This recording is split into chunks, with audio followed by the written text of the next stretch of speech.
김두일의 시사 토파보기 에피소드 5. 종이신문의 종말. 조선일보의 유료 부수 부풀리기.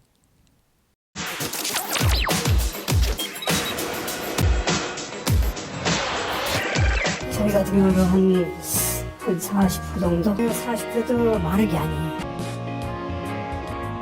그럼 왜 저렇게 하는 거냐? 광고비를 더 받기 위해서 하는 거예요. 광고주한테 우리가 이만큼 있으니까 광고비를 내라 라는 말을 갖다 하는데 쓰기 위해서 저걸 합니다.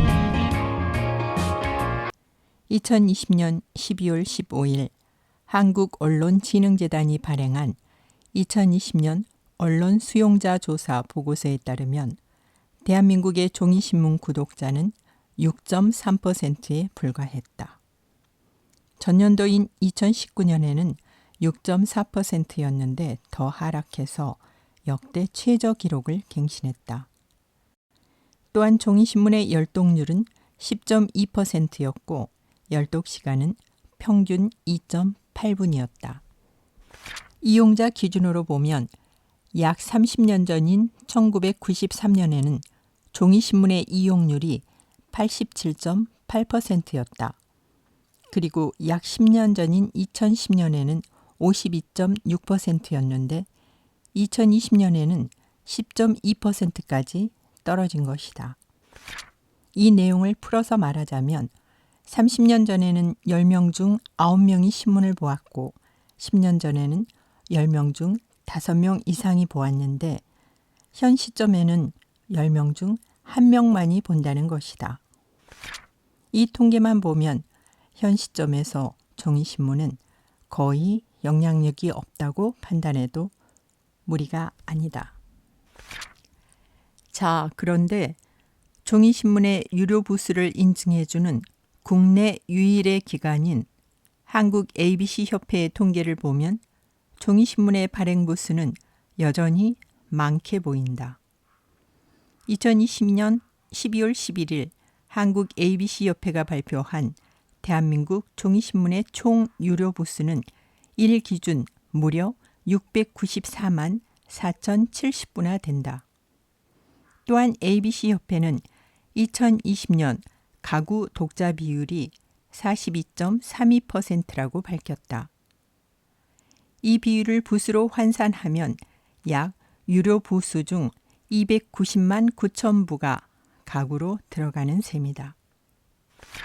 2020년 통계청 자료 기준으로 대한민국의 가구 수는 약 2,089만 1,348 가구이다. ABC 협회의 부수 통계와 통계청의 가구 통계를 합하면 대한민국 전체 가구 6.3%에 해당하는 131만 6,155 가구가 현재 종이신문을 구독한다고 추정할 수 있다. 문제는 6.3%의 신문 구독자와 ABC 협회의 유료 부수를 대입하면 상호 통계가 맞지 않게 된다. 이 두 가지 통계를 억지로 합하면 종이신문의 구독 가구는 각각 2.23부를 돈을 내고 구독한다는 이상한 결과가 나오게 되는 것이다. 납득이 되는가? 당연히 말이 되지 않는다. 실제 일선의 신문지국장들의 설명도 95% 이상이 한 부만을 유료로 구독한다고 이야기한다. 그렇다면 ABC 협회의 통계에 나오는 유료 부수는 심각한 오류가 발생하는 것이다. 약 162만 2,845부의 오차가 생기게 된다. 억지로 짜 맞추면 집집마다 1+1으로 배달을 하고 2부를 유료로 잡아야 가능한 숫자가 나온다. 실제 신문사들이 그렇게 했을까? 그것도 말이 되지 않는다.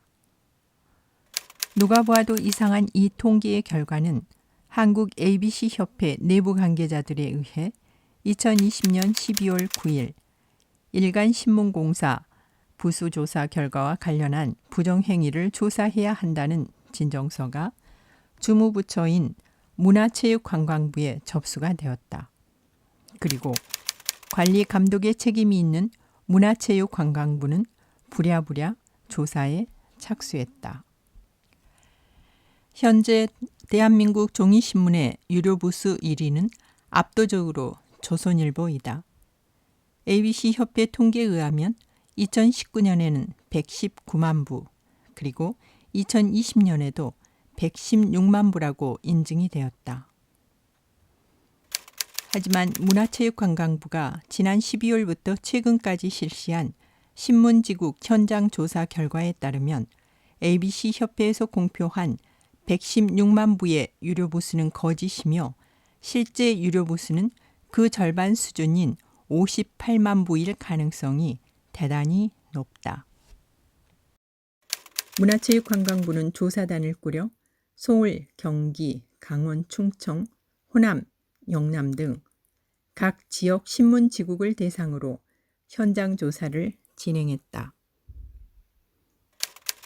각 지국별로 보고부수, 유료, 실사부수, 실제, 성실률, 격차를 조사해서 그 차이를 확인하는 방식이다.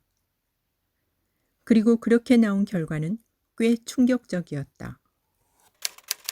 이 현장 조사의 통계를 보면 모두 9군데의 표본지국 조사에서 보고부수는 15만 7,730부, 실사부수는 7만 8,541부, 성실률은 49.8%였다. 그렇다면 ABC협회에서 공표한 조선일보 유료 구독자의 116만 명에다가 조사에서 나온 성실률을 대입하면 실제 조선일보의 유료 부수는 58만 1,476부수라는 계산이 나오는 것이다. 결론적으로 조선일보는 실제 유료 부수를 2배나 부풀린 셈이다. 다른 신문사도 사정이 크게 다르지는 않다.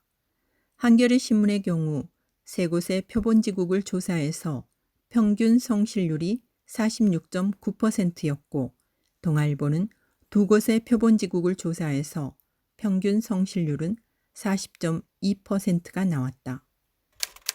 전반적으로 신문사들의 신고부수와 유료부수는 상당한 격차가 있는 것인데 이는 사실상 조직적 범죄 행위라고 해도 무방할 수준이다. 이는 앞으로 ABC협회의 통계를 신뢰할 수 있는지, 그리고 문화체육관광부가 어떻게 처리할지 궁금해질 수밖에 없는 대목이다. 그렇다면 왜 조선일보를 포함한 신문사들은 유료 부수의 통계를 조작하는 것일까? 이유는 매우 간단하다.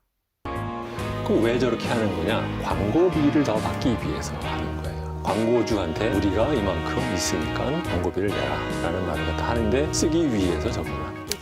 종이신문에 광고를 내는 광고주는 크게 기업과 정부로 분류할 수 있다. 이중 기업의 경우는 단지 광고 지면의 효과뿐만 아니라 우호적 신문기사의 내용까지도 감안한 광고의 집행으로 인식하는 편이다. 대표적으로 경제신문들은 대부분 광고주들이 원하는 홍보성 기사를 써주고 그 대가로 광고를 받는다는 생각이 들 정도로 노골적이다. 그 결과 실제로 최근 경제신문사들은 수익성만 놓고 보면 중앙, 동아, 한겨레, 경향신문을 압도하는 지경에 이르렀다.